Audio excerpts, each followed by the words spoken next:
ये सिर्फ एक शहर की कहानी नहीं है। ये इंसानी सोच, एम्बिशन और ओवर कॉन्फिडेंस का एक गहरा आईना है। एक ऐसी सोच जो ये मानती रही कि अगर रिसोर्सेज अनलिमिटेड हो जाएं, तो हर चीज़ कंट्रोल की जा सकती है। क्लाइमेट, जियोग्राफी, हत्ता कि जियोपॉलिटिक्स भी। 2025 में जब दुबई ने 95.2 मिलियन विजिटर्स का रिकॉर्ड अनाउंस किया था, दुनिया ने उसे सिर्फ एक टूरिज्म माइलस्टोन नहीं समझा था। ये एक डिक्लेरेशन थी, एक बोल्ड स्टेटमेंट के डेजर्ट में भी एक ऐसा ग्लोबल एम्पायर बनाया जा सकता है जो न सिर्फ सरवाइव करे बल्कि डोमिनेट करे। उस वक्त दुबई सिर्फ एक डेस्टिनेशन नहीं था, बल्कि एक आइडियोलॉजी था। हर स्काई स्क्रेपर एक मैसेज देता था कि इम्पॉसिबल सिर्फ एक वर्ड है। हर आर्टिफिशियल आइलैंड एक चैलेंज था नेचर के लिए। हर लग्जरी एक्सपीरियंस एक प्रूफ था कि अगर पैसा और प्लानिंग हो तो दुनिया के रूल्स रीराइट किए जा सकते हैं। लेकिन हर सिस्टम की तरह इस सिस्टम की भी एक लिमिट थी, एक ऐसी बाउंड्री जो विजिबल नहीं थी लेकिन एग्जिस्ट करती थी। और 2026 वो साल बना जहां ये बाउंड्री क्रॉस हो गई। 2026 का स्टार्ट डिसेप्टिव था। सरफेस पर सब कुछ नॉर्मल लग रहा था। फ्लाइट्स आ रही थी, मॉल्स चल रहे थे, होटल्स ऑपरेट कर रहे थे। लेकिन बैकग्राउंड में एक साइलेंट टेंशन बिल्ड हो रही थी। एनर्जी मार्केट्स अनस्टेबल हो रहे थे, जियोपॉलिटिकल अलायंसेस शिफ्ट हो रहे थे और सिक्योरिटी थ्रेट्स ग्रेजुअली इंटेंसिफाई हो रहे थे। ये सब सिग्नल्स थे, लेकिन सिस्टम इतना लार्ज और कॉम्प्लेक्स था कि इन सिग्नल्स को इग्नोर करना आसान था। फिर एक मोमेंट आया जहां स्लो चेंजेस एक सडन डिसरप्शन में कन्वर्ट हो गए। सिर्फ 2 महीनों में 2200 से ज़्यादा यूएवी इंटरसेप्शंस ने आसमान की आइडेंटिटी ही चेंज कर दी। जो स्काई कभी कनेक्टिविटी और फ्रीडम का सिंबल था, वो अब सर्वेलेंस और अनसर्टेनिटी का जोन बन गया। ये सिर्फ फिजिकल थ्रेट नहीं था, ये साइकोलॉजिकल शिफ्ट था। और साइकोलॉजिकल शिफ्ट्स सबसे ज़्यादा पावरफुल होते हैं क्योंकि ये डिसीजंस को डायरेक्टली इन्फ्लुएंस करते हैं। ट्रैवल इंडस्ट्री ट्रस्ट पर चलती है। जब एक ट्रैवलर टिकट बुक करता है तो वो सिर्फ एक सीट नहीं खरीद रहा होता, वो एक एश्योरेंस खरीद रहा होता है कि वो सेफली अपनी डेस्टिनेशन तक पहुंच जाएगा। दुबई का पूरा मॉडल इसी एश्योरेंस पर बिल्ड हुआ था। लेकिन जब ये एश्योरेंस क्रैक होती है तो पूरा सिस्टम स्लो होने लगता है। एयरलाइंस अपनी रूट्स रिकंसिडर करती हैं, इंश्योरेंस कंपनीज प्रीमियम्स इंक्रीज करती हैं और पैसेंजर्स अपनी प्लान्स कैंसिल कर देते हैं। दुबई इंटरनेशनल एयरपोर्ट इसका सबसे क्लियर एग्जाम्पल है। ये सिर्फ एक एयरपोर्ट नहीं था, बल्कि एक ग्लोबल कनेक्टिविटी का बैकबोन था। एशिया और यूरोप के बीच एक ब्रिज, जहां से सिर्फ लोग नहीं बल्कि आइडियाज़, इन्वेस्टमेंट्स और अपॉर्चुनिटीज़ फ्लो करती थी। जब ये हब स्लो हुआ तो इसका इम्पैक्ट सिर्फ दुबई तक लिमिटेड नहीं रहा। ग्लोबल सप्लाई चेन्स डिसरप्ट हो गई, कार्गो डिलेज इंक्रीज हो गए और लॉजिस्टिक्स कॉस्ट्स स्पाइक कर गए। मार्च 2026 का इंसिडेंट एक टर्निंग पॉइंट बना। टर्मिनल ट्रोआ के पास ब्लास्ट हुआ, ब्लैक स्मोक उठा और फिजिकल डैमेज लिमिटेड होने के बावजूद साइकोलॉजिकल डैमेज मैसिव था। सिर्फ 4 लोग इंजर्ड हुए, लेकिन ट्रस्ट इरिवर्सिबली डैमेज हो गया। एविएशन इंडस्ट्री में इवन 19% रिस्क भी अनएक्सेप्टेबल होता है। और जब रिस्क परसेप्शन इंक्रीज होता है तो सिस्टम अपने आप कॉन्ट्रैक्ट होने लगता है। इंश्योरेंस प्रीमियम्स सिंक सेंट्स % तक बढ़ गए। एयरलाइंस ने अपने ऑपरेशन सस्पेंड कर दिए। ये कोई पैनिक रिएक्शन नहीं था, ये कैलकुलेटेड विथड्रॉवल था। आज DXB सिर्फ 20% कैपेसिटी पर ऑपरेट कर रहा है। इंफ्रास्ट्रक्चर अब भी इंटैक्ट है, लेकिन उसका यूटिलाइजेशन ड्रास्टिकली ड्रॉप हो चुका है। रोज़ाना क्विंजे $मिलियन का मेंटेनेंस कॉस्ट एक ऐसा बर्डन बन चुका है जो रेवेन्यू के बगैर सस्टेन करना मुश्किल है। ये सिचुएशन एक पैराडॉक्स क्रिएट करती है। आपके पास वर्ल्ड क्लास इंफ्रास्ट्रक्चर है, लेकिन डिमांड नहीं है। कैपेसिटी एग्जिस्ट करती है, लेकिन पर्पस लूज हो चुका है।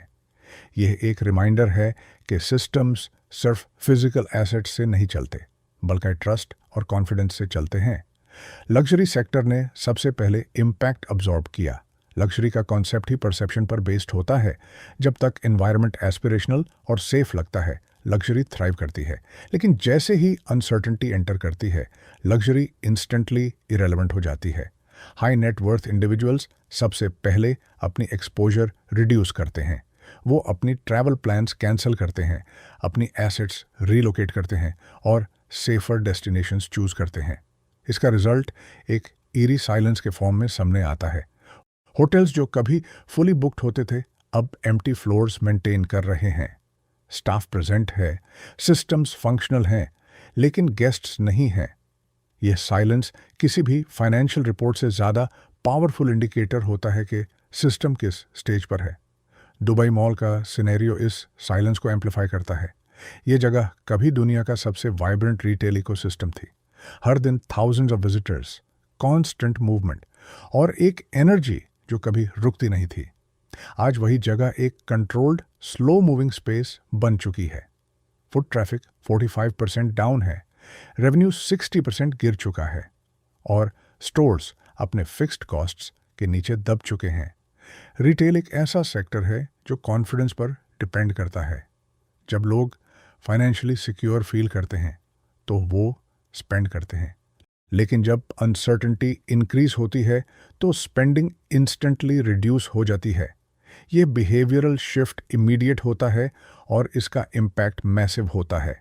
स्टोर्स के लिए सबसे बड़ा चैलेंज फिक्स्ड कॉस्ट्स होता है, रेंट, यूटिलिटीज, सैलरीज। जब रेवेन्यू ड्रॉप होता है तो सर्वाइवल मोड एक्टिवेट हो जाता है। इन्वेंट्री क्लियरेंस, कॉस्ट कटिंग और शट डाउन डिसीजंस एक के बाद एक स्टार्ट हो जाते हैं। ये एक डोमिनो इफेक्ट क्रिएट करता है, जहां एक स्टोर बैंड होता है, फिर दूसरा और फिर पूरा इकोसिस्टम वीकन हो जाता है। ये प्रोसेस रिवर्सिबल होता है, लेकिन उसके लिए टाइम और स्टेबिलिटी दोनों चाहिए होते हैं। एनर्जी क्राइसिस ने सिचुएशन को और कॉम्प्लेक्स बना दिया। दुबई का इंफ्रास्ट्रक्चर हाई एनर्जी कंजम्पशन पर डिपेंड करता है। Cooling systems, lighting, desalination plants, सब कुछ एनर्जी इंटेंसिव है। जब ऑयल प्राइसेस $110 पर बैरल क्रॉस करते हैं तो एनर्जी कॉस्ट सिग्निफिकेंटली इंक्रीज होती है। ये कॉस्ट बिजनेसेस और कंज्यूमर्स दोनों को अफेक्ट करती है। जब ऑपरेशनल कॉस्ट इंक्रीज होती है और रेवेन्यू डिक्रीज होता है तो सस्टेनेबिलिटी क्वेश्चन हो जाती है। यह इम्बैलेंस सिस्टम को ग्रेजुअली एग्जॉस्ट करता है। यह एक स्लो बर्न है जो इवेंचुअली कोलैप्स में कन्वर्ट हो सकता है अगर टाइमली इंटरवेंशन न हो। पाल्म जुमेरा और आर्टिफिशियल आइलैंड्स इस सस्टेनेबिलिटी डिबेट का एक्सट्रीम एग्जाम्पल हैं। ये प्रोजेक्ट्स ह्यूमन इंजीन्यूइटी का प्रूफ थे, लेकिन उनका मेंटेनेंस रिक्वायरमेंट कंटिन्यूअस है। नेचर स्टैटिक नहीं होती, वो कॉन्स्टेंटली इंटरैक्ट करती है। वेव्स, करंट्स, इरोजन, ये सब प्रोसेसेस कंटिन्यूअसली चलती रहती हैं। इन्हें कंट्रोल करने के लिए कांस्टेंट इंटरवेंशन चाहिए होता है। जब ये इंटरवेंशन डिसरप्ट होता है तो स्ट्रक्चर डिग्रेड होने लगता है। फरवरी 2026 के ऑफशोर ब्लास्ट्स ने इस वल्नरेबिलिटी को एक्सपोज कर दिया। शॉक वेव्स ने इंफ्रास्ट्रक्चर को डैमेज किया और सप्लाई चेन डिसरप्शंस ने लिविंग कॉस्ट को इंस्टेंटली 30% तक बढ़ा दिया। रेजिडेंट्स के लिए ये रियलाइजेशन शॉकिंग था। जो जगह काफ़ी सिक्योर और एक्सक्लूसिव लगती थी वो सडनली वल्नरेबल फील होने लगी। बेसिक नेसेसिटीज़ का एक्सेस अनसर्टेन हो गया। यह सिचुएशन लोगों को फोर्स्ड डिसीजन मेकिंग की तरफ ले जाती है, स्टे या एग्जिट। जब मेजॉरिटी एग्जिट चूज करती है तो प्रॉपर्टी मार्केट कोलैप्स हो जाता है। ये एक क्लासिक लिक्विडिटी क्राइसिस है। जब एसेट्स एग्जिस्ट करते हैं लेकिन उनकी डिमांड वैनिश हो जाती है, प्राइसेस फॉल करते हैं लेकिन बायर्स नहीं आते।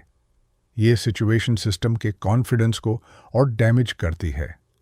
कल्चरल और इनोवेशन बेस्ड प्रोजेक्ट्स भी इस क्राइसिस से इम्यून नहीं थे। ये प्रोजेक्ट्स लॉन्ग टर्म विजन पर बेस्ड होते हैं, लेकिन जब शॉर्ट टर्म सर्वाइवल चैलेंज बन जाए तो लॉन्ग टर्म इन्वेस्टमेंट्स डिप्रायोरिटाइज हो जाते हैं। बजट कट्स और टैलेंट माइग्रेशन ने इन इंस्टीट्यूशंस को वीकन कर दिया।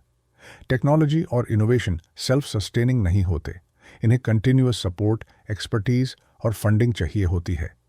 जब ये एलिमेंट्स डिसरप्ट होते हैं तो सिस्टम्स ग्रेजुअली फेल होने लगते हैं। ये एक रिमाइंडर है कि प्रोग्रेस लिनियर नहीं होती, ये फ्रेजाइल होती है। ग्लोबल विलेज का क्लोजर एक सिंबॉलिक टर्निंग पॉइंट था। ये सिर्फ एक एंटरटेनमेंट वेन्यू नहीं था, बल्कि एक इकोसिस्टम था जहां thousands of small businesses operate करते थे। इसका बैंड होना सिर्फ इकोनॉमिक लॉस नहीं था, ये एक साइकोलॉजिकल सिग्नल था कि लार्ज स्केल पब्लिक गैदरिंग्स अब हाई रिस्क कैटेगरी में आ चुकी हैं। सिक्योरिटी कॉस्ट इतना हाई हो गया कि ऑपरेशन कंटिन्यू करना फीजिबल नहीं रहा। ये डिसीजन लॉजिकल था, लेकिन इसका इम्पैक्ट इमोशनल और इकोनॉमिक दोनों था। थाउजेंड्स ऑफ लाइवलीहुड्स एक दिन में अफेक्ट हो गए। स्की दुबई और सिमिलर अट्रैक्शंस एक डीपर फिलोसॉफिकल डिबेट को हाईलाइट करते हैं। क्या ह्यूमन इनोवेशन का पर्पस नेचर को रेप्लिकेट करना है या उसके साथ अडेप्ट करना है? जब रिसोर्सेज अबंडेंट थे तो रेप्लिकेशन पॉसिबल लगती थी, लेकिन जब कंस्ट्रेंट्स आते हैं तो प्रायोरिटीज चेंज होती हैं। आर्टिफिशियल एनवायरनमेंट्स मेंटेन करना एक लग्जरी बन जाता है जो हर सिचुएशन में जस्टिफाई नहीं होता। एनर्जी कंजम्पशन, मेंटेनेंस कॉस्ट और डिक्लाइनिंग डिमांड, ये सब मिलकर इन प्रोजेक्ट्स को अनसस्टेनेबल बना देते हैं। ये एक सिंबॉलिक कोलैप्स है, एक आइडिया का कोलैप्स। एटलांटिस और ऑफशोर डेवलपमेंट्स का केस लॉन्ग टर्म प्लानिंग के इंपॉर्टेंस को हाईलाइट करता है। मैसिव इन्वेस्टमेंट्स के बावजूद एनवायरमेंटल फैक्टर्स को इग्नोर करना कॉस्टली प्रूव होता है। वाटर स्टैग्नेशन, इकोलॉजिकल इम्बैलेंस और स्ट्रक्चरल डिग्रेडेशन, ये सब इंडिकेटर्स हैं कि सिस्टम नेचुरल बैलेंस के अगेंस्ट जा रहा है। नेचर नेगोशिएट नहीं करती, वो रिएक्ट करती है, और जब रिएक्शन स्टार्ट होता है तो उसे स्टॉप करना मुश्किल होता है। जबेल अली का मिलिटराइजेशन एक फाइनल ट्रांसफॉर्मेशन को रिप्रेजेंट करता है, एक कमर्शियल हब जो अब मिलिट्री बेस बन चुका है। ये शिफ्ट बताता है कि जब एक्सटर्नल थ्रेट इंक्रीज होता है तो इंटरनल प्रायोरिटीज ऑटोमेटिकली चेंज हो जाती हैं। ट्रेड और टूरिज्म सेकेंडरी हो जाते हैं और डिफेंस प्राइमरी फोकस बन जाता है। शिपिंग ट्रैफिक रिड्यूस हो जाता है, प्राइसेस इंक्रीज हो जाते हैं और इकोनॉमी स्लो हो जाती है। ये एक स्ट्रक्चरल शिफ्ट है जो शॉर्ट टर्म में नेसेसरी होता है, लेकिन लॉन्ग टर्म में रिकवरी के लिए चैलेंज क्रिएट करता है। आज दुबई एक क्रिटिकल क्रॉस रोड पर खड़ा है। रीबिल्ड करना पॉसिबल है, लेकिन उसके लिए अप्रोच फंडामेंटली चेंज करनी होगी। रिजिलियंस, डाइवर्सिफिकेशन और रियलिस्टिक प्लानिंग, ये सब फ्यूचर के लिए एसेंशियल हैं। सिर्फ स्केल और स्पीड पर फोकस करना इनफ नहीं है, स्टेबिलिटी और एडेप्टेबिलिटी इक्वली इम्पॉर्टेंट हैं। ये स्टोरी सिर्फ दुबई तक लिमिटेड नहीं है, ये हर उस सिस्टम की कहानी है जो अपनी ग्रोथ को परमानेंट समझ लेता है। ये एक रिमाइंडर है कि प्रॉस्पेरिटी फ्रेजाइल होती है और स्टेबिलिटी प्राइसलेस होती है। हर बूम के अंदर एक हिडन रिस्क होता है और हर सिस्टम की एक लिमिट होती है। आखिर में ये सवाल इंडिविजुअल लेवल पर आ जाता है, क्या तुम अपनी लाइफ को भी इसी तरह बिल्ड कर रहे हो, हाई रिस्क हाई रिवॉर्ड लेकिन फ्रेजाइल फाउंडेशन के साथ, या तुम एक ऐसी लाइफ चूज करते हो जो स्टेबल हो, प्रिडिक्टेबल हो और सस्टेनेबल हो? एक $1 मिलियन लाइफस्टाइल अट्रैक्टिव होता है।